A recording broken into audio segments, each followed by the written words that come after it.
कस के डोलावत डोलावत है महाराज। अच्छा ये बताई मलिकार दिन भर एकदम हे दुआरी हो दुआरी घूमत रही ना आ वहाँ के छोड़ कर हमारा से काम करवाई ना उहों के त काम कर सकी ना तो का करब जब उनके घूमे से फुर्सते नहीं खे तो हम का करी। जब लेबरे या मिस्त्री खोजे के बा हमारा के कोनो मैं जानता हूँ सन कि नौकर रहता नहीं खसावत मलिकार जब जैती आ कहती कि हमार फलनवा काम करे के बा तो तुरंत दौड़ के अता सन तो वहाँ के कुछ बुझाते नहीं खे। बात तो सही बा। तो अच्छा आ जाओ तन तो उनके बताओ तनी हम खाली घूमे खाए से मतलब बा उनके। रवा पूछम वहाँ से कि रवा काहे घूमत नहीं आता ना पूछ के का करम झगड़े हो जाला। अब देख अब झगड़ा हो जाला तो हम का कर सकी। ठीक बा हम बात करम मलिकार के तनी बढ़िया से बोलम बतिया झगड़ा ना हो महाराज हम जानत ना बानी हम जानी बड़ा गर्मी होता ना इतना गर्मी बा तो हर बात के वही सोचे तानी हम कब से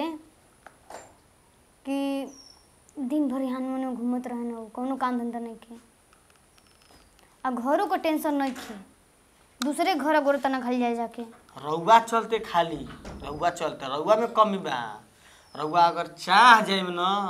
तो मलिकार रउआ जौची को हम तौची मलिकार करी हम जी रउआ चाहते नहीं खी मेन रउआ में कमी बा। हाँ आज तक तो ये बतिए हमके ना समझ में आवत रहला। जितना रउआ हमारा पर शासन करी ना उतना मलिकारों पर शासन करती तो अपन कुल काम धंधा कुल हो न जाई। बात सही कहता है तो रउआ खाली हमारा पर शासन करम आ वहाँ पर तो करबे ना करम। बैठी बैठी बैठी मारी पानी ले आई ये पूछल बात बा हमरा घाम में सदमे पानी चाहिए ना कौनो खोज खबर होस ह का खोज खबर। अरे हई सब का होता का होता तैयार हो तब का करे तैयार हो गल तो ऐसे रही और कुछ ना होई में अब का होई अरे हई साफ सफाई ना होई हटी ना तो कोई नौकर समय आई मिलिया से मिस्त्री तबे न होई मिली है सब मिस्त्री अब नौकर होके जाता तो के कोनो गिनती ना गिनता ना अरे वो मालिक होके जाइन तबे तो काम होई। गइल कहीं जान तनी लपेटाना कहाँ गई रही का करे कहता कि हमारा से काम ना हो हम बोलबो कनी है कि दुगुना पेमेंट ले ले आउ चपेटाना कहता ना कि हम वहाँ के काम ना करम वहाँ के पैसा दे में रिक्ति है गाड़ी